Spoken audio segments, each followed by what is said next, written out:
À l'UNESCO, le bras armé de l'ONU pour la culture et l'histoire. La caisse de résonance de la mémoire universelle. Comme tous les ans, l'UNESCO organise une journée mondiale de commémoration de l'esclavage.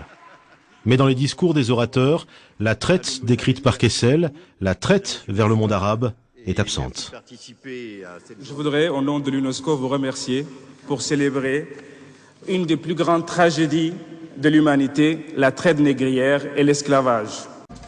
Depuis le Sénégal et depuis toute l'Afrique, des millions de personnes ont été déportées, non pas vers les Amériques, mais vers le monde arabo-musulman. Selon les dernières études, ils furent entre 15 et 17 millions. Cette traite a duré pas moins de 1400 ans, du 7e au 20e siècle.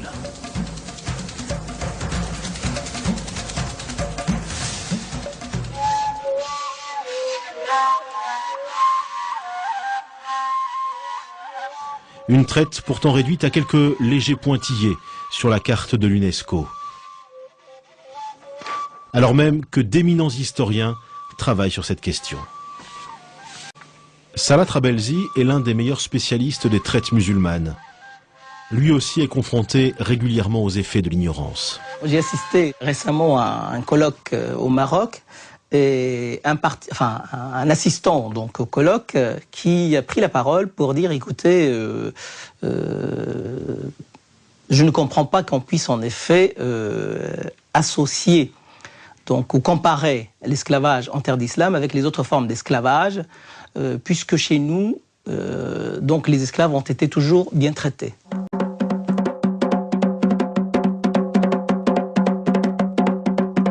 Pourquoi le monde, l'Europe, les Arabes, ont-ils voulu oublier cette histoire ?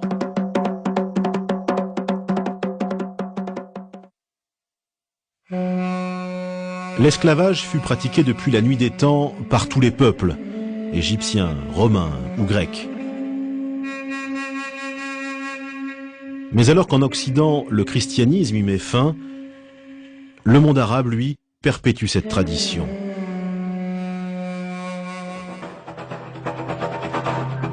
Au 7e siècle, tout s'accélère avec l'arrivée de l'islam et les conquêtes des troupes musulmanes qui contrôlent rapidement de larges territoires.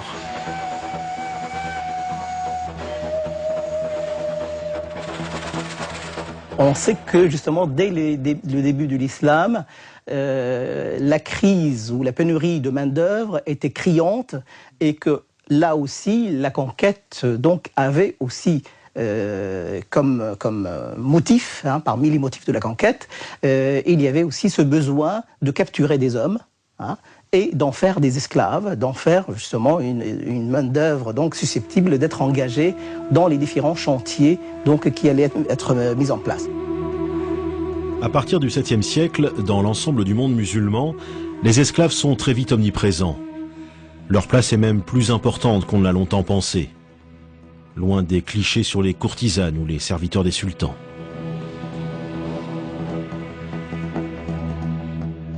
La recherche aujourd'hui montre que les effectifs d'esclaves étaient plus importants et qu'ils existaient non seulement dans les demeures bourgeoises, mais qu'ils existaient aussi dans les campagnes, et qu'ils étaient employés non seulement en tant que travailleurs domestiques, mais aussi en tant que travailleurs productifs, sans parler de l'armée, etc. Il y a parallèlement à cela une réalité terrible qui est celle des esclaves qui travaillaient dans les mines, des esclaves qui travaillaient dans les chantiers hydrauliques, des esclaves qui travaillaient dans les mines de sel.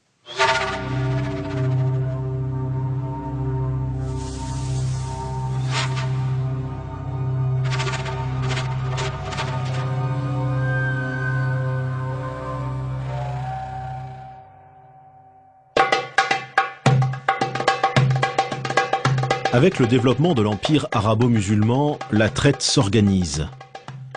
Comme la traite atlantique, elle est affaire de professionnels.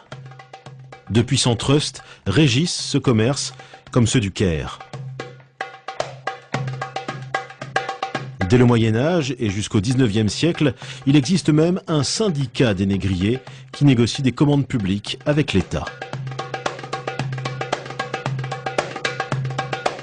Dans un monde musulman où toute la vie est régie par la religion, l'esclavage bien sûr n'y échappe pas. Le Coran recommande, certes, de n'être pas trop dur avec les esclaves, mais il autorise cette pratique. L'esclavage n'est pas justifié du fait de la religion, mais la religion légifère sur l'esclavage. L'essentiel, c'est que c'est une société inégalitaire dans les faits, et cette inégalité est reprise dans les textes et légitimée par les textes, puisque le Coran parle en plusieurs termes des esclaves sans jamais remettre en question leur statut. Et le contraire eût été étonnant, parce qu'à l'époque, il était, dans le paradigme de l'époque, il est impossible de penser ces sociétés sans esclavage. En principe, l'islam n'autorise à réduire en esclavage que les non-musulmans. C'est ainsi qu'au cours des siècles, des centaines de milliers d'Européens, probablement 1 million, sont capturés. Mais l'Occident se défend. Comme les esclaves blancs se font rares, les musulmans se tournent de plus en plus vers l'Afrique.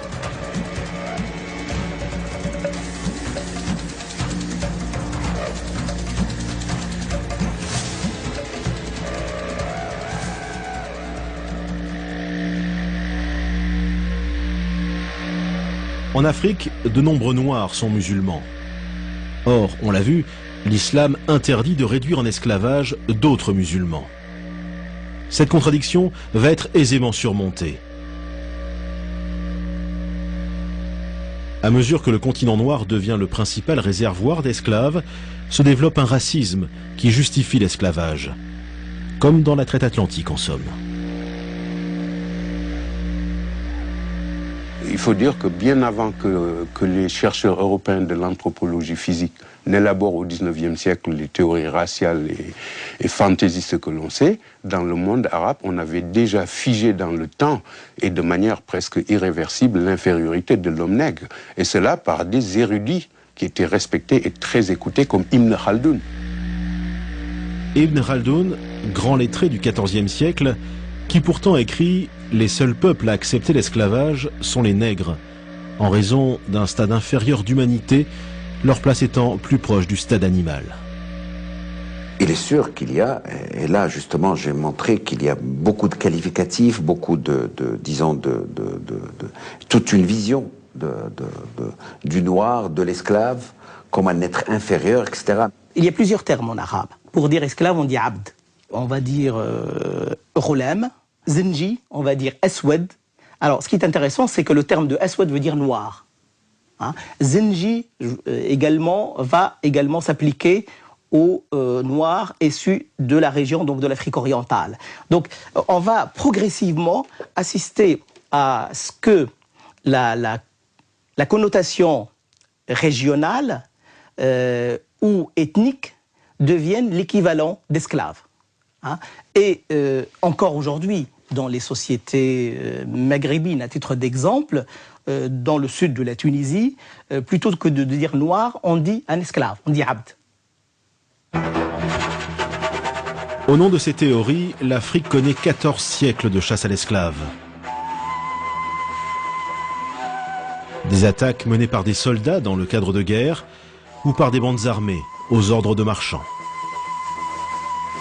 Ces attaques, bien sûr, sont d'une violence inouïe. C'est le feu qui est mis dans les cases. C'est des attaques frontales, bien sûr, contre des populations démunies de défense. Et bien sûr, par la suite, bien sûr, c'est un arrachement donc de ces personnes à leur famille, à leur pays. Pour capturer un esclave, les assaillants tuent en moyenne 2 ou 3 personnes. Et dans les villages, il y a une marchandise que l'on recherche particulièrement. En tant que marchandise, bien sûr, l'enfant donc est plus à même d'être réadapté, d'être acculturé, d'être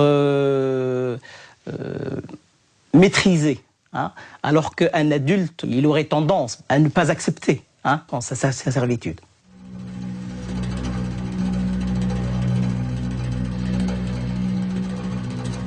Une fois capturés, pour les esclaves, adultes ou enfants, commence alors un long périple. Pendant plus de 1400 ans, la traite suit quasiment les mêmes chemins.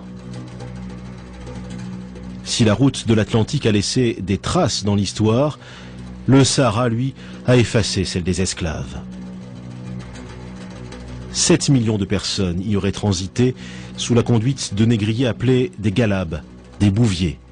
On ne distingue pas les esclaves des troupeaux d'animaux. La traversée du désert vers le Maghreb ou le bassin du Nil dure d'1 à 3 mois dans des conditions terribles. Certaines études ont semblé montrer que c'est d'abord ce premier voyage à l'intérieur du continent qui est qui fait le plus de victimes. Seuls ceux qui étaient en très bonne santé pouvaient arriver au terme de la caravane. Manque d'eau, maladie, épuisement, 20 à 30% des captifs succombent. Une mortalité qui approche celle de la traite atlantique. Les esclaves sont également transportés par bateau vers la péninsule arabique ou le Caire. Jusqu'au XXe siècle, 8 millions de personnes auraient ainsi été déportées par la mer Rouge. Ils sont entassés dans des boutres, dans des conditions qui, là encore, n'ont pas grand-chose à envier aux navires négriers européens.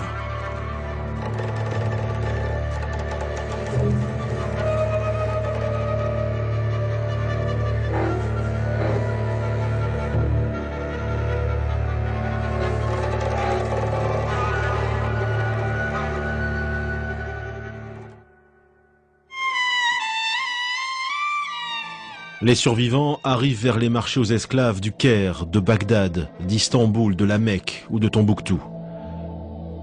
Là, une partie d'entre eux subit une terrible opération, la castration. Ce qui est triste à dire, c'est que les ateliers de castration, c'est que la nature de l'opération elle-même est une opération qui, malheureusement,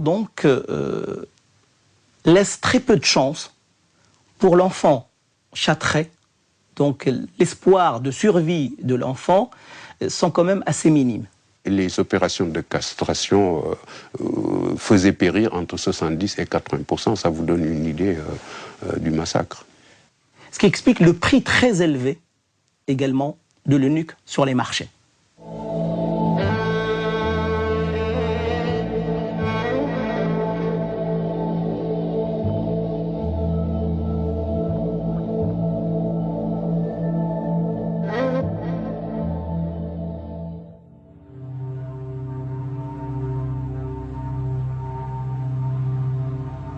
Malgré sa cruauté, la traite orientale a duré jusqu'au début du XXe siècle, sans être remise en cause.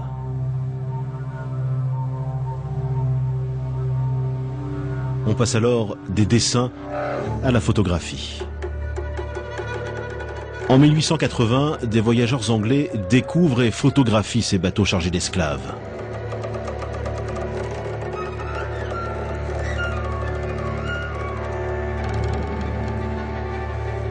Les bateaux proviennent de l'île de Zanzibar, au large de l'actuelle Tanzanie. Depuis le XVIIIe siècle, ce comptoir arabe est devenu une plaque tournante du commerce. Zanzibar, c'est l'autre Gorée, une Gorée dont on parle peu et que l'on visite rarement. Chaque année, environ 15 000 esclaves sont parqués ici, dans des conditions épouvantables, avant d'être déportés vers l'Arabie, voire le Brésil.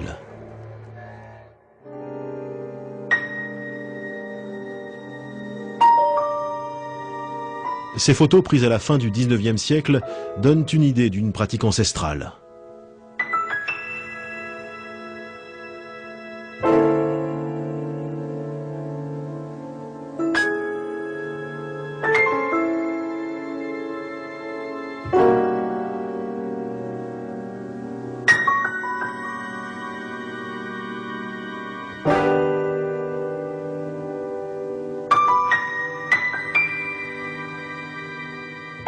Ce cliché, tout aussi exceptionnel, montre des esclaves au travail, dans une plantation de clous de girofle. En 1830, 100 000 esclaves travaillent dans les plantations de Zanzibar. Ils sont soumis aux mêmes tâches qu'aux Amériques. La mortalité y est équivalente, car les mauvais traitements de la part des maîtres sont monnaie courante.